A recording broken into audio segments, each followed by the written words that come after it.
Next, I'm in Job, and I'm at Job 30, and it just,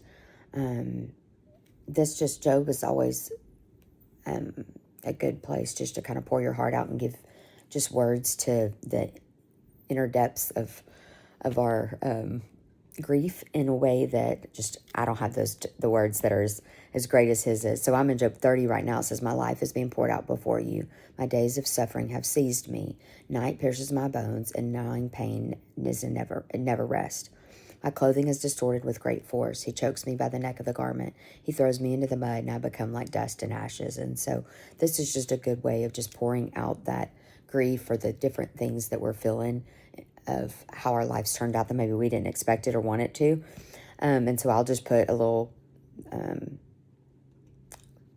date by that as well. And then 20 is, "I cry out to you for help, but you do not answer me." And so then I just kind of start to pray about how, Lord, it feels like I'm asking you for these things and I'm not hearing an answer. And so just pray that in the middle of that I would have faithfulness and I would get to see your goodness in the midst of that. You have turned against me with cruelty. You harass me with your strong hand. You lift me up on the wind and make me ride it. You scatter me through the storm. And it just makes me feel like our life is so up and down. And like just you lift me on the wind and make me ride it. Like how sometimes our life just feels like we're just hanging on by a thread, and just praying this to him. Verse 23, yes, I know that you will lead me to death. You're appointed for all who live. He's saying eventually death is what is appointed for all of us.